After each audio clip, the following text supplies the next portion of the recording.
Hello, everyone, and welcome back to another Raegan Way podcast episode. We are changing locations. We are outside for today's episode because when I was in the apartment or even when I'm inside, I just don't feel like I'm in my element. I like to be one with nature. I feel like it really brings the deep stuff out. So that's exactly what we're doing today. So if that's why I squint, you know why. It's because it's real. Anyways, on today's part 2 of 23 things about being 23, we are diving deeper into just things I've learned, things I've experienced, and what makes 23-year-old Raegan 23-year-old Raegan. No, Raegan's my name. Anyways, sit back, relax, and welcome to the Raegan Way podcast.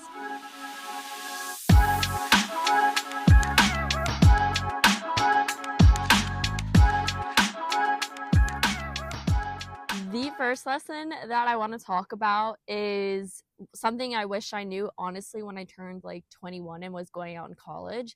It's that always leave a social event a little early because for me, personally, I have a social battery. And when I'm having fun, I will ring that whole thing up. I will go out super late. I'll hang out with a bajillion people and I'm having so much fun. But then I get to a point where I'm like, I need to go to my bed right now. And I don't need to talk to anyone for a whole week. But it's because I almost like let myself be there for like an uncomfortable long time. And people are like, let's keep going. I'm like, guys, I am exhausted. But I've realized that every time I leave somewhere while I'm still having fun, and I don't leave on a drained social battery, and B, it makes you want to see the people again and experience that fun again because you didn't let yourself get totally exhausted. You didn't completely drain your energy, drain your social battery. So for me, something that I religiously follow is always leave a social event a little early. It will literally save your life because also in a weird way, when you leave a little early, you almost feel like you're having a bit of FOMO, like you experienced it, but you're like, oh, I wanted that to keep going. I want to do it again. And then exactly, it makes you want to see the people again. It makes you want to hang out with them, be social again, rather than completely draining your battery and be like, oh my gosh, I need to go on a week like hibernation. So 10 out of 10, always, always, always, always leave a social event a little early. The next rule, I truly think is probably one of the most important rules that someone could ever learn in their life. And it is someone else's beauty does not take away from your own. This, I really wish that more, especially young girls, would just learn this because, and it's not just beauty, it's education, athletic ability, skills. This can be applied to just so many things in life, is that someone else's greatness doesn't take away from your own. Back in 2020, when everyone was doing like the Chloe Ting workouts, everyone was doing every freaking diet under the sun, as I am right now. And I really became very insecure of who I was, my body. I didn't have like the biggest boobs. I wasn't the most curviest. Um, I wanted like a leg thigh. Like for me, there was so many things that I wanted that other girls have, especially, I don't know why, Olivia Dunn. I was like, I need her body copied and pasted on me. And I was like really like struggling. Like I was doing like the unhealthy habits, whether it was working out like 3 times a day or whether it was just like complete calorie deficits. Let's just skip that word. I just was like, I need to change right now. And then I found the quote that was, someone else's beauty does not take away from your own. And I just think it's so important to learn that, like, just because one girl is so beautiful, that doesn't mean that you're not. And because someone else is so funny, that doesn't mean you're any less funnier than them. But I think it also can apply to like a job. Just because someone's really good at accounting or whatever job you have, that doesn't mean that you're any less than them. And I actually really transported this quote into my gymnastics career of, just because someone's really good at bars doesn't mean I'm terrible at bars, or just because someone's really good at beam series, that doesn't mean I'm all of a sudden like automatically horrible at beam. But I think it's really important to celebrate and find what you're really great at and work on that and perfect that. You don't need to go change everything just because someone else is really good at one thing. And then this also goes into pageantry, just because, and especially I had to remind myself this at Miss Universe a lot. And even as a, sorry, this one hair keeps going in my face. And even as a contestant of Miss K-Man, is just because some girl is so beautiful that doesn't mean I'm any less beautiful. There's always going to be someone better than you, and there's always going to be someone worse than you. And that's quite honestly frank with every aspect of life. I let's go back to me being a gymnast. I was here. There's always going to be someone better than me, and there's always going to be someone worse than me. And that's just the truth of the matter of everything in life. Someone else's abilities, their education, their beauty does not take away from your own, but it is up to you to celebrate who you are, to be confident in your abilities, your voice, and to celebrate just who Raegan Reddy is, who John Apple is. I don't know, but just always remember that you are just one person. There's always going to be someone better than you. There's always going to be someone worse than you, but you just have to focus in on yourself, celebrate your victories, and work on the aspects that you want to work on. Not because someone else makes you want to work on them and completely change, but because you genuinely want to change and become better for you. There you go. I have this piece of advice written down, and like, if I'm being completely honest, I'm still trying to figure out what this means.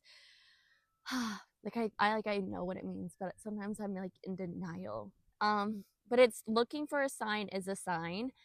So I don't know about you guys, but I am such a person that's like, okay, God or universe, whoever you want to say, give me a sign that I should do this, or give me a sign that I'm gonna do this, or give me a sign that this is gonna happen.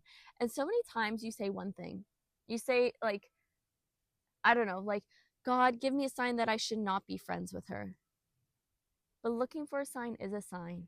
Like, if you really wanted to be friends with her, wouldn't you say, look, God, give me a sign that I should be friends with her?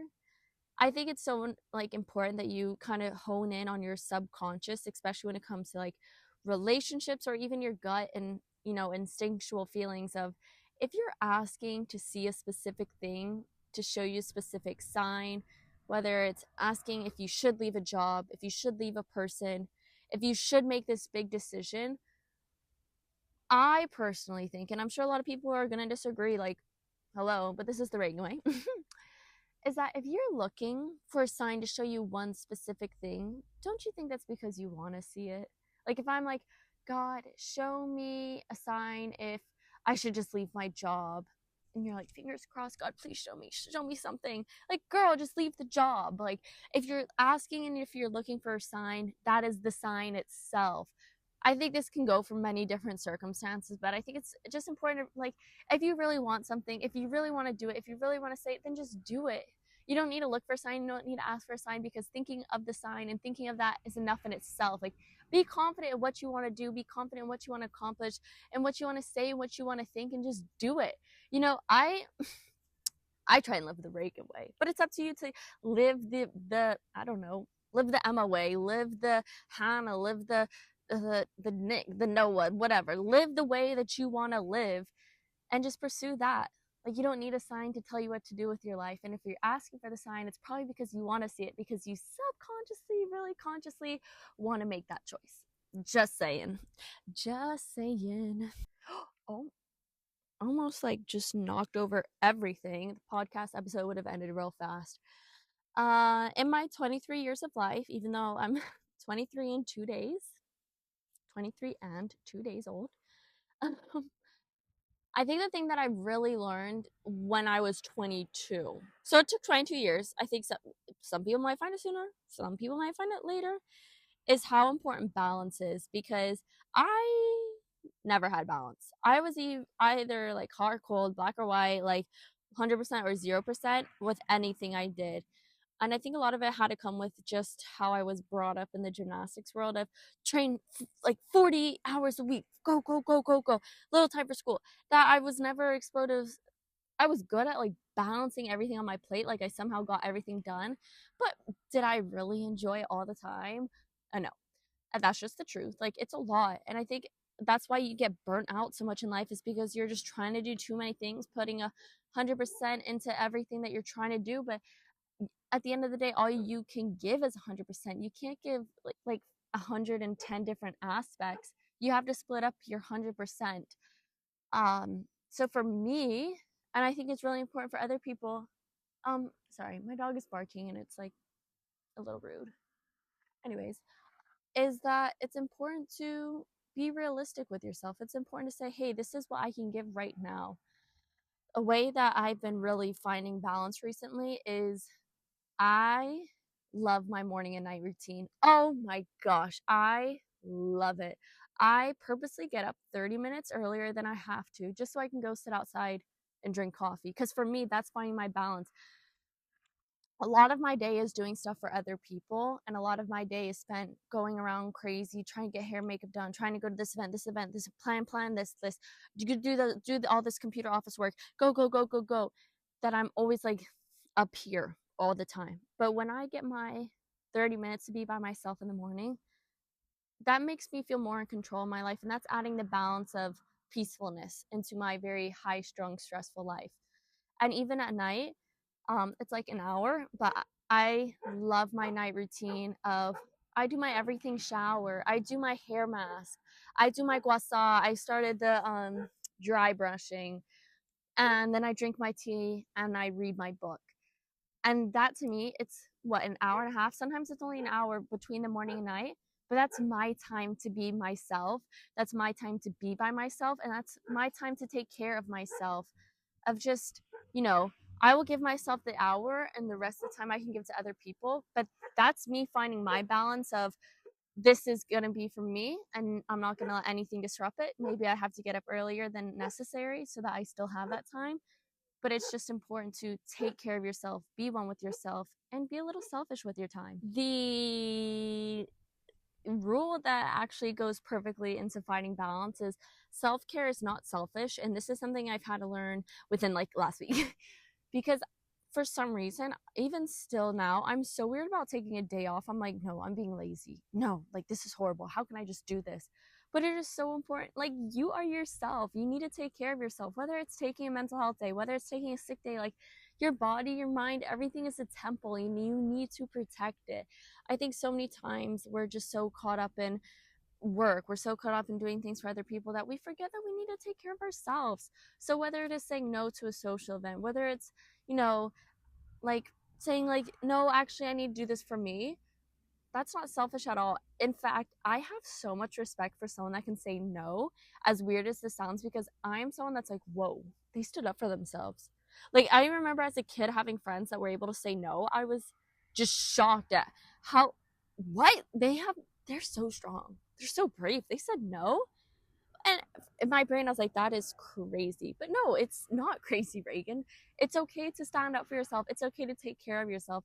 And I'm still trying to learn that. And I just, maybe me talking about it will inspire someone else to think about it. Like, if you need to leave work or if you need to leave something to do what you got to do, that's not selfish at all. That's actually really strong. And I completely commend anyone who's able to do that because I'm still learning how. Another rule that 23 years and 2-year-old Raegan is trying to learn is that not everyone is going to like you. I am such a people pleaser and I want everyone to like me. I want everyone to think I'm beautiful. I want everyone to think I'm funny, to think I'm smart. And something that I'm having to realize is I'm not going to be everyone's cup of tea. And on the flip side, not everyone is going to be my cup of tea, okay? Um when I was like a contestant, I realized, some people aren't cheering for me. Like, this is being completely vulnerable. And I had to realize, like, there's some people that don't want me to win.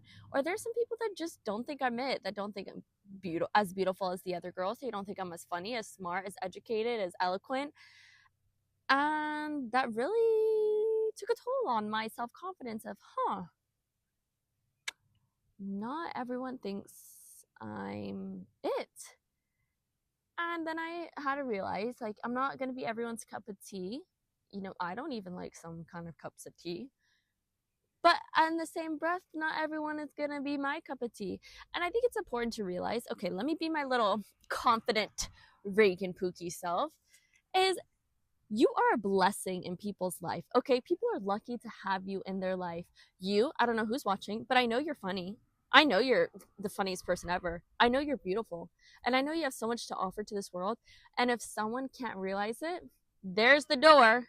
That's their loss. Okay. You need to realize that you are the, that you have, like, you know what I mean? You know what I'm trying to say. That you bring a lot to the table, that you are awesome. And if they can't realize that, they have bad taste buds, if you know what I'm saying. They're bad taste buds. So let them leave. Let them walk out. Let them say the bad things that they want to say, because you are somebody's cup of tea, and somebody is going to be your cup of tea. But sometimes you're not going to want to drink. Sometimes you're not going to want to drink that tea. And that's okay. That's okay. But just recognize that. If they leave for a reason, let them leave. But just remember why. And if you leave, remember why you left too. All these things kind of go both ways, okay? It's not just that you're on this Heidi-Mighty school and everyone's down here. You're not going to be everyone's cup of tea, and some people aren't going to be your cup of tea, and that's that. And that's just the truth. And I think it's important to realize, if someone doesn't like you, it's their loss. Okay, it's their loss. It's like you don't have to keep living to please people. I'm still the biggest people pleaser you will ever meet. And sometimes I think it's a great thing because I work hard. I want to impress people with my work ethic. But other times I've had to realize, maybe it's not my fault that I'm just not their cup of tea. Everyone has their own preferences. Everyone has their own thing that they're looking for. And maybe I'm just not it for them. And that's okay. I don't need 7 billion people in the world to like me. It's always about quality over quantity. It's always about having the bestest friends rather than the most friends. You see what I'm saying? So always remember that. You're not going to be everyone's cup of tea, but not everyone is going to be your cup of tea. Cheers to that. The last piece of little advice that I'm going to give that has truly saved my life is not every day is going to be good, but there is something good in every day. And I think I've talked about this on the podcast actually, but it's just so true. And there's so many different ways that you can apply this specific little statement. I did it a lot when I was a gymnast. I'd leave practice, I was like, oh, that was the worst practice ever, blah, blah, blah. And then you kind of go back and think, no, like, I did this good. No, this wasn't that bad. Again, I've said this time after time. Life is truly all about how you look at it. Life is truly all about perspective. If you're going to look for bad, you're going to hold on to the bad. Life is going to be bad. But if you look for the little good, if you hold on to that little good, life is going to be good. I mean, even today, I got rear-ended, okay? I could say today was a crappy day. But look how beautiful this weather is. There's a cute little bird right there just getting its little fish. I'm healthy. I am doing my podcast, which I love to do. My makeup is kind of on fleek today, I will say. So yeah, I might have gotten rear-ended. I might have ran 15 minutes late to an appointment. I had to get gas. My coffee took 15 minutes to order. I forgot this at home. My dress was wrinkled. Yeah, I could say today was a bad day, but I'm going to hold on to the good that happened, that I get to sit here. I live in a beautiful place. I'm healthy. I'm blessed to live in a beautiful home with an amazing family. So there is a lot of good in a day. And I think it's just so important that whether it's the busiest, most stressful day of your life, whether something bad happened, hold on to the good. Because I've always said life is how you react to it. And if you look for the bad, there's going to be bad. But if you look for even the smallest bit of good, life will be good. Life will be great, and life will be what you make of it. So make it great. Make it the Raegan way while you're at it. Bada bing, bada boom. On that note, thank you all so much for joining me for the Raegan Way Gone Wild. Raegan Way in the wild. Raegan Way in her natural habitat, if you will. I hope you enjoyed this second part of 23 Things About Being 23. I've really been enjoying this little series because I think it just allows me to reconnect with everyone. It allows me to unpack a little more who Raegan Reddy is. So just thank you all so much for always listening, always loving, always supporting. I really love doing this podcast. Sometimes it's hard to stay motivated because it's not like the Unwell podcast. It's not like the canceled podcast. It's not like Call Her Daddy or all the big news podcasts. It's just the Raegan way, but I really do enjoy doing it. I hope it helps even at least one person in life. But on that note, thank you all so much for joining me today. Keep living the Raegan way, and I will see you next time. Bye.